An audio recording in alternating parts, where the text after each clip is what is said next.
Meanwhile, grocery prices are starting to go rapidly down. Rent is down. Airfares are down. Hotel rates are down. Cell phone prices are down.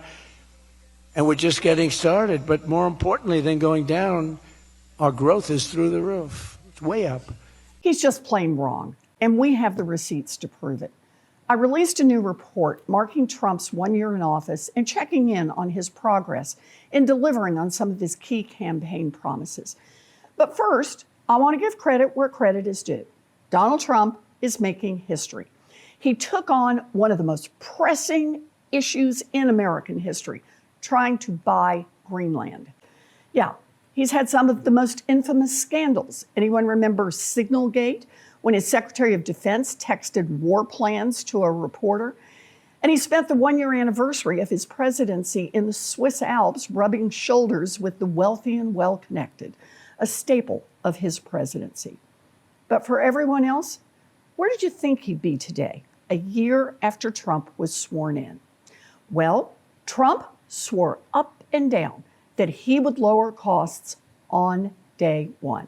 So when I win, I will immediately bring prices down starting on day one. So you probably expected that groceries would be cheaper, your rent would go down, cars would be a little easier to afford, and maybe you even expected a little help with making your life just a little better, a little easier. Well, you'd be wrong, because here's what the data show. Trump's first promise was on taking down inflation.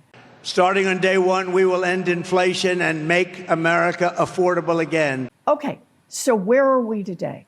The reality is that on average, families paid over $2,000 more in 2025 because of inflation under Donald Trump. Over $2,000. You know, for the typical family, that's about 4 months worth of groceries.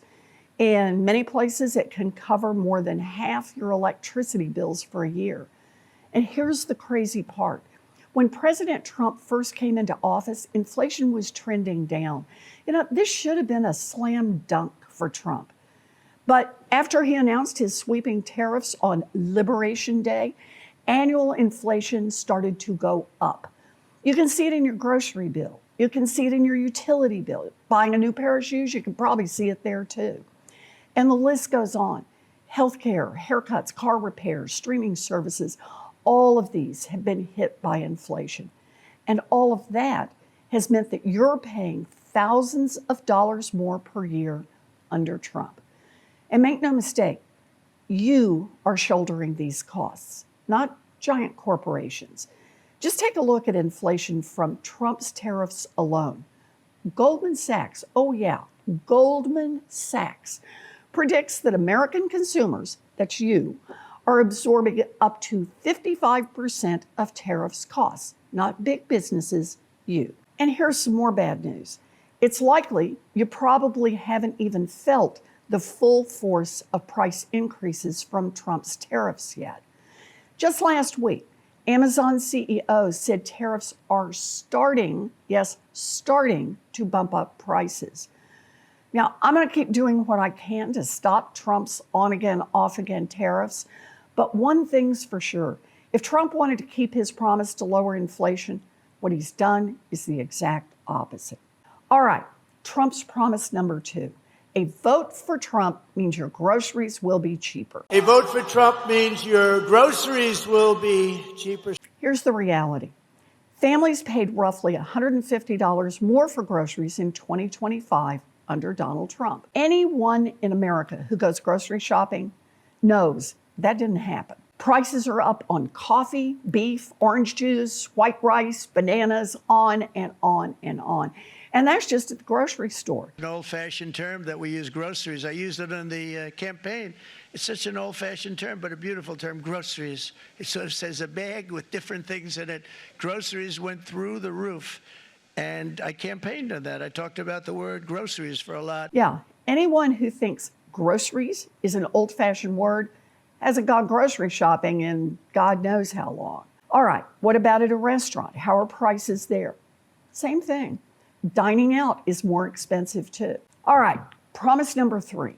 Under my administration, we will be slashing energy and electricity prices by half within 12 months. We will cut your energy prices in half within, mark it down, and you can get very angry at me if we don't do it. Within 12 months, your energy prices will be cut in half. Once again, here's the reality. Families paid roughly $123 more on electricity bills in 2025 under Donald Trump. And I'm not just speculating. The data reveal that electricity prices have moved sharply upward under President Trump. Just how much? Well, according to federal data, electricity inflation was up 6.7% from December 2024 to December 2025. Zooming in on residential electricity, that's what you are paying, it's closer to 12.8%, according to the Energy Information Administration. That means it's more expensive for you to keep your lights on and heat your home this winter. So no, you are not overreacting when you see big price changes on your utility bills. And this is one that my office is working on big time because I'm worried it's going to get worse. Despite his promises to you, President Trump is continuing to push policies that jack up energy costs. Already, he's slashed clean energy projects across the country, and that means he's keeping cheaper energy sources from being used. You know, that is great for big oil, but it is terrible for you. And who knows what he's going to do next to raise utility prices. So if you're already struggling with high costs, this is another big blow to your budget. He said he'd cut your costs in half, but instead you're paying more. So all right, we've covered inflation, electricity costs, and the price of food. And they are up, up, up. And 1 year into Donald Trump's second term, he has broken the biggest promises he made on taming costs. But that doesn't even cover the costs that people are facing on rent or healthcare this year. And it's the same story. During the campaign, Trump said he had concepts of a plan on how to bring down healthcare costs. I actually wrote an entire op-ed calling out his concept of a plan. And I warned that Trump couldn't be trusted on our healthcare. Well, I was right. In his first year alone, he ripped healthcare away from 15 million people. He, along with every Republican in Congress, took away Medicaid from families and help for people trying to pay for health insurance. And now insurance premiums are through the roof. But here's the twist. And I know if you're watching this, you won't be surprised, but some people are saving money in the Trump administration. It's just not you. All of the savings are being sucked up by giant corporations and the ultra rich. That's the Trump plan.